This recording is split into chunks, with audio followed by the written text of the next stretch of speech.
Hi friends, welcome to my channel. ఈ వీడియోని పూర్తిగా చివరి వరకు చూడండి.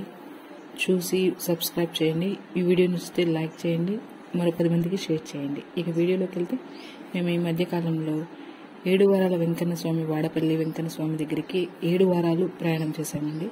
ఇది చివరి వారము. ఇది కూడా మీకు మొదటి దర్శనం విమానం వెంకటేశ్వర స్వామి.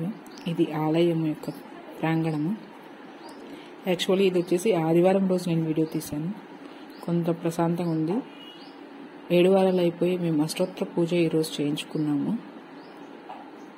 శనివారం రోజు అయితే ఇదిగోండి ఇలా ఉంటుంది. తెల్లవారుజామున 12 గంటల నుంచి, అనగా డేటు మారగానే శనివారం అనగానే స్నానాలు చేసుకుని జనాలు మొత్తం మాడవీధులమ్మటి 7 ప్రదక్షిణలు చేసి వెంకన్న స్వామిని దర్శించుకుంటారు.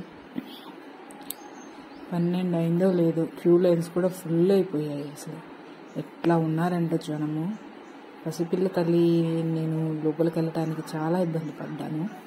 అందుకని మా వాళ్ళని క్యూలో ఉంచి నేను డైరెక్ట్గా లోపలికి పంపించేశారు నన్ను. అది కూడా జనం చూడండి ఎంత బాగా అసలుకి స్వామివారికి ప్రదక్షిణ చేసుకుంటారో. గోవింద హరి గోవింద వెంకటరమణ గోవింద అంటూ పసిపిల్లల్ని ఎత్తుకొని స్వామివారి ప్రదక్షిణ చేస్తారు. శనివారం రోజు మాత్రం 3 గంటలకే సుప్రభాత సేవ మొదలవుతుంది. ఆల్రెడీ చూడండి గుడిలోకి వచ్చేసరికి జనం ఎంతమంది ఉన్నారు. 3 గంటలకి ఫుల్ అయిపోయి స్వామివారికి సుప్రభాత సేవ మొదలైంది. హారతి కూడా లోపల మొదలైంది. ఇక్కడ మేళ వాయిద్యాలతో వాయిస్తుంటారు. ఇక్కడ అభిషేకాలు ఉండవు స్వామివారికి, ఎందుకంటే ఎర్ర చందనం మీద స్వామివారు వెలిచున్నారు. శంకు గదా చక్ర అలతో ఆయన వెలిచున్నారు కాబట్టి ఇక్కడ అభిషేకాలు జరగవు. చూడండి పిల్లల్ని ఎత్తుకొని ఫుల్ అయిపోయినట్టు పైన కానీ ఎక్కడ చూసిన జనం. శనివారం పూట ఇసుకేస్తే రాలనంత జనం ఉంటారండి. ఎంతగా ఉంటారంటే అసలు చెప్పలేము. స్వామివారి హారతి ఇస్తున్నారు. హారతి కోసం అందరం ఎదురు చూస్తున్నాము. ఎందుకంటే ఇక్కడ తొలి హారతి చాలా ప్రాముఖ్యతమైనది. స్వామివారికి అభిషేకాలు మనం చూడలేము కాబట్టి ఇక్కడ తొలి హారతి అనేది ఎంతో ఇంపార్టెంట్గా గమనిస్తారు. అదిగోండి హారతి వస్తుంది మనకి. ఏడుకొండలవాడ వెంకటరమణ గోవింద గోవింద అంటూ దేవుని యొక్క తొలి హారతిని ఎంతో ప్రగాఢంగా తీసుకుంటున్నారు జనాలు. ఈ అదృష్టం చూడాలంటే మనకి నిజంగా మనకి కన్నుల పండుగ అండి. ఇదొక ఎన్నో జన్మల పుణ్యం అనుకోవాలి. 7 వారాలు 7 జన్మల పుణ్యఫలము. ఇక్కడ నిజంగా అండి 7 వారాలు చేసిన వాళ్ళకి ఖచ్చితంగా వాళ్ళకి 4వ వారం నుంచి మినిమం 4వ వారం నుంచి మ్యాక్సిమం 2 నెలల్లోపు వాళ్ళ కోరికలు తీరిపోతుంది. కాబట్టి ఇంత క్యూ లైన్లు ఉన్నాయి చూసారా.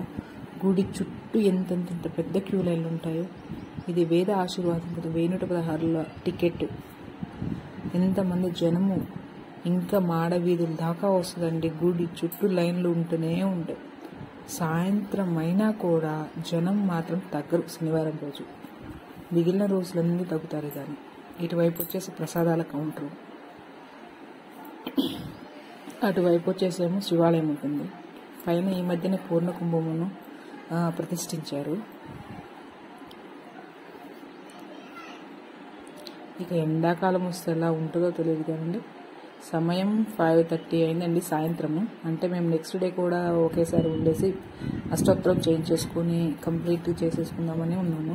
అలాగే సాయంత్రం కాస్త రెస్ట్ తీసుకుని సాయంత్రం బయటకు వస్తే ఇంకా మాడవీధిలో జనం అయితే తగ్గిందే లేదు. ఇంకా తిరుగుతూనే ఉన్నారు.